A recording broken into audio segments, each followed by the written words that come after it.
On m'a posé une question dernièrement, c'est est-ce que les détails d'un rêve sont importants? Doit-on prendre du temps pour examiner chaque détail d'un rêve? Et c'est le but de cette vidéo, et pour vous équiper, mieux comprendre bibliquement les détails d'un rêve et comment doit-on les gérer dans notre vie de tous les jours. Donc je me présente, si vous ne me connaissez pas encore, je m'appelle Jérémy Potin. Mon désir, c'est que vous puissiez vivre et grandir dans la vie de l'esprit. Et j'ai fait beaucoup de vidéos sur les rêves, sur les visions nocturnes. Et mon but, c'est que vous puissiez comprendre quand Dieu vous parle lorsque vous dormez, parce que vous pouvez interpréter les rêves que Dieu vous donne. Et si ce n'est pas encore fait, je vous encourage à télécharger les 3 premiers chapitres gratuitement de mon livre Paraboles nocturnes. Vous pouvez interpréter les rêves que Dieu vous donne. Dans les 3 premiers chapitres, on va parler de restaurer la culture du rêve, être un bon interprète de rêve, les catégories de rêve. Et puis dans les autres chapitres, on parle de comment interpréter les rêves, les symbolismes dans les rêves, les couleurs, les chiffres, et puis bien comprendre bibliquement et pratiquement le domaine des rêves. Donc toutes les informations se trouvent sur mon site web que je vais afficher. On peut aller sur jeremypotin.com. Vous aurez toutes les informations sur mon site web. Le lien est aussi en descriptif de vidéo. Vous pouvez cliquer sur les commentaires aussi, je l'ai rajouté. Donc, on va voir ensemble les détails d'un rêve. J'aimerais vous dire 2 choses par rapport aux détails dans un rêve qu'on peut recevoir. Est-ce que c'est important? Oui, ça peut l'être.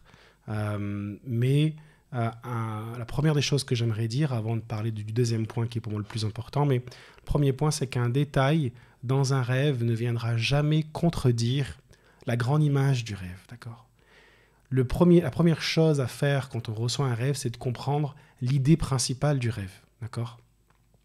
Je vais donner une image, par exemple, biblique d'un rêve du pharaon où il va voir 7 vaches grasses et ensuite 7 vaches maigres, et les vaches maigres mangent les vaches grasses.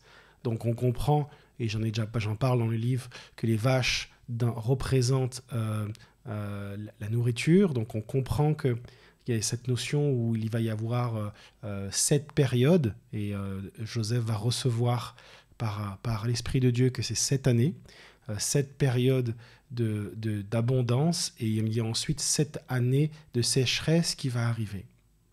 Mais il y a un détail dans ce rêve. Il y a un détail dans ce rêve, mais qui ne va pas modifier le sens principal du rêve, mais qui va apporter un détail supplémentaire. Mais comment peut-on savoir qu'un détail est important quand le détail reste sur notre cœur? Quand on parle de ce rêve, on va citer ce détail, parce que ce détail, on a l'impression qu'il est important. Et le pharaon va dire, mais ce qui s'est passé, c'est que quand ces vaches maigres vont venir dévorer les vaches grasses, cela ne se voyait pas sur leur ventre qu'elles venaient de manger 7 vaches grasses, alors qu'elles, elles étaient maigres, et après les avoir mangées, elles sont restées maigres. Et donc c'est un détail du rêve, mais qui est important, et d'ailleurs Joseph va le souligner en disant, mais la période de sécheresse va être tellement pesante qu'on oubliera même les 7 années d'abondance. Les 7 années de sécheresse vont tellement faire mal à ce pays qu'on oubliera tout le reste, qu'on oubliera ce qui s'est passé. Donc, le détail du rêve ne vient pas changer le sens premier du rêve, mais vient apporter un détail supplémentaire, d'accord? Et c'est important de le comprendre. Par exemple, je vais vous donner un autre exemple biblique sur un détail dans un rêve. Joseph, on va rester sur Joseph, qui va faire un rêve où il va voir son premier rêve où les gerbes de blé de son frère et de ce demi-frère se prosternent devant sa gerbe à lui. Donc on comprend à travers ce rêve que Dieu voulait préparer Joseph dans ses émotions et dans sa construction, de se préparer à être un homme d'autorité. Et Dieu le préparait à être prince d'Égypte. Mais si on regarde les détails du rêve, les demi-frères se prosternent devant lui, ce sont des gerbes de blé. Et quand on regarde l'histoire et quand on regarde ce qui s'est passé, ces demi-frères, quand ils vont chercher en Égypte du blé, ils vont se prosterner, ils vont venir devant le prince d'Égypte, sans savoir que c'est leur frère. Mais ce qui va se passer ici, c'est que Les blés représentent aussi leur demande. Ils sont venus en Égypte pour du blé. Et dans son rêve, c'était des gerbes de blé qui se prosternaient devant lui. Donc ce détail-là ne vient pas modifier le rêve ou donner un sens différent que le sens principal, mais vient apporter quelque chose de supplémentaire. Et d'ailleurs, dans le même rêve, Joseph est aussi représenté par une gerbe de blé.